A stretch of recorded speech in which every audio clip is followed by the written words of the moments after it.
बिस्मिल्लाहिर्रहमानिर्रहीम। हज़रत अय्यूब अलैहिस्सलाम अल्लाह ताला के बरगज़ीदा नबी थे। सब्र की बात हो तो सब्र अय्यूब की मिसाल दी जाती है। किन तकलीफ़ों और आजमाइशों की वजह से अल्लाह ताला ने आपको अपने इकरामात से नवाजा, जानते हैं इस वीडियो में। अगर वीडियो अच्छी लगे तो लाइक और शेयर ज़रूर कीजिएगा। हज़रत अय्यूब अलैहिस्सलाम का जिक्र कुरान मजीद में 5 जगह आया है। हज़रत अय्यूब अलैहिस्सलाम का ज़माना हज़रत इब्राहीम से 100 साल पहले का है। इब्ने आस्कर की रवायत के मुताबिक हज़रत अय्यूब की वालदा हज़रत लूत की बेटी थी।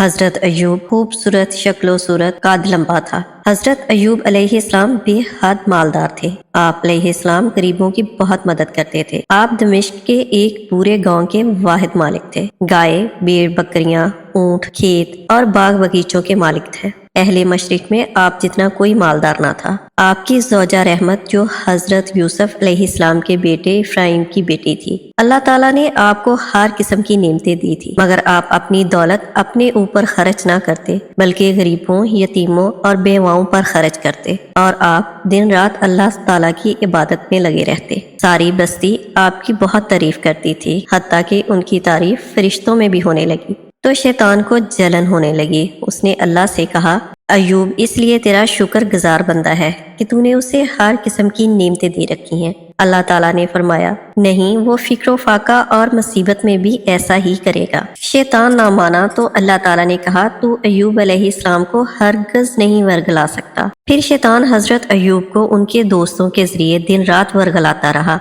कि वो बुरे कामों में पड़ जाए और अल्लाह ताला की इबादत छोड़ दे, मगर शैतान कामयाब ना हुआ। फिर कुछ लोग बादशाह के पास गए तो बादशाह ने उनकी बात न मानी और कहा कि अगर हजरत अय्यूब अलैहिस्सलाम गवाही देंगे तो मैं तुम्हारे दावे को मान लूंगा। चनाचा वो हजरत अय्यूब अलैहिस्सलाम के पास गए, मगर आप अलैहिस्सलाम ने गवाही ना दी।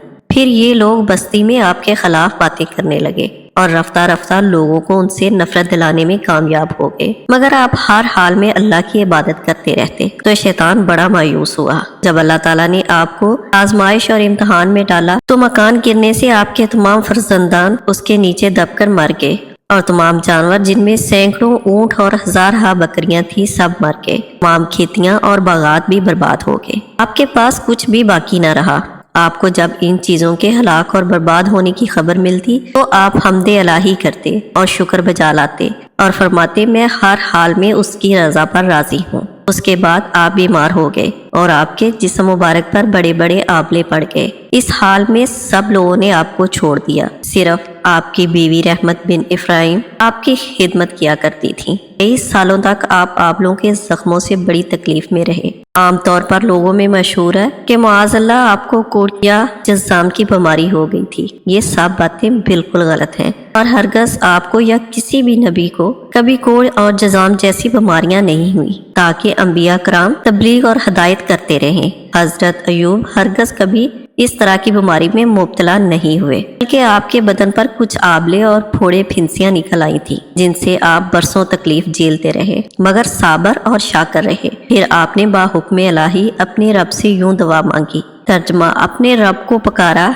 कि मुझे तकलीफ पहुंची और तू सब मेहरबानी करने वालों से बढ़कर मेहरबान है। जब आप खुदा की आजमाइश में पूरे उतरे और इम्तिहान में कामयाब हो गए तो आपकी दुआ कबूल हुई और अरहमुर राहिमीन ने हुक्म फरमाया कि ए अय्यूब, अपना पाँव जमीन पर मारो। आपने जमीन पर पाँव मारा तो फौरन एक चश्मा फूट पड़ा। हुक्म इलाही हुआ, गुस्ल करो। चनाचा आपने गुस्ल किया तो आपके बदन की तमाम बीमारियां दूर हो गईं। फिर आप 40 कदम दूर चले तो दोबारा जमीन पर कदम मारने का हुक्म हुआ। आपके पाँव मारते ही एक दूसरा चश्मा नमूदार हो गया, जिसका पानी बेहद ठंडा और नहायत लजीज था। आप अलैहिस्सलाम ने वो पानी पिया तो आपके बातन में नूर ही नूर पैदा हो गया और आपको आला दर्जे की सेहत और नूरानियत हासिल हो गई, और अल्लाह ताला ने उनको अपनी नवाजिशों और अनायतों से हर तरह से सरफराज फरमा दिया। अल्लाह ताला ने आपको दोबारा कसीर औलाद से नवाजा। आपके माल, मवेशी, सामान, जिस कदर माल और दौलत थी उससे कहीं ज्यादा मिल गया।